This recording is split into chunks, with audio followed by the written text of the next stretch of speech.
हरि ओम आत्मीय भक्तजनों सप्रेम जय श्री हरि ओम एम ओम श्री मां सरस्वती की जय श्री गुरु चरण में कमले जो नमः।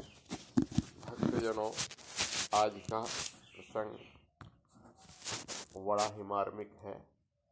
एक राजा थे जिन ऋषि अथर्वण के पास भगवान को प्राप्त करने की साधन जानने के लिए पहुंचे।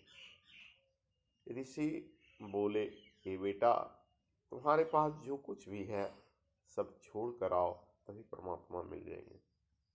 राजा को लगा कि मेरे पास जो राजपाट है उसे छुड़ाना चाहिए, इसलिए वे अपने राजपाट को अपनी बेटी को सौंप दिए।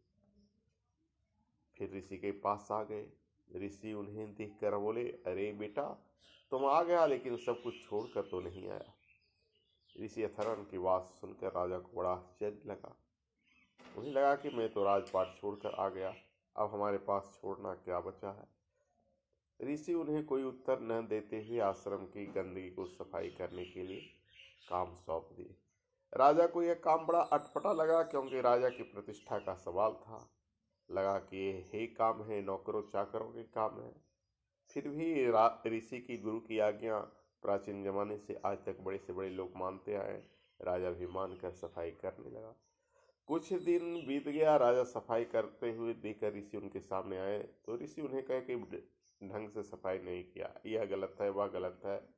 राजा का सोया हुआ अहंकार जाग उठा, क्रोध आ गया, बिछोड़ कर चल दिया। एक सप्ताह बाद घटना फिर घटी।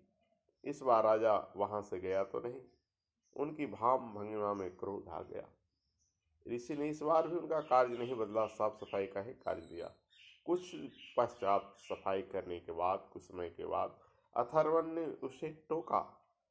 राजा इस बार विनम्र भाव से साफ सफाई करने लगा। जिसे साफ करने का निर्देश दिया उस कार्य को करे। ऋषि जब डांटे राजा सह ले। अब राजा में नम्रता देखकर ऋषि बोले कि बेटा, अब तुम ज्ञान प्राप्ति के अधिकारी हो गए हो। पहले तुम्हारे संपत्ति छोड़ दिया, लेकिन तुमने मैंपन को नहीं छोड़ा। तुम्हारे अंदर मैं रूपी जो अहंकार था वो तुमने प्रभु प्राप्ति के मार्ग का सबसे बड़ा बाधा है। राजा को परमात्मा तत्व की प्राप्ति का सर्वोच्च साधन मिल गया। जिस व्यक्ति के पास मैं हूँ, मैं यह हूँ, मैं वह हूँ, मैं ऐसे शब्द रहता है, उसे कभी भगवान की प्राप्ति नहीं होती। जिस दिन आपका मैंपन मिट जाएगा, आप प्रभु के प्यारे हो जाओगे। हरि ओम तत्सत।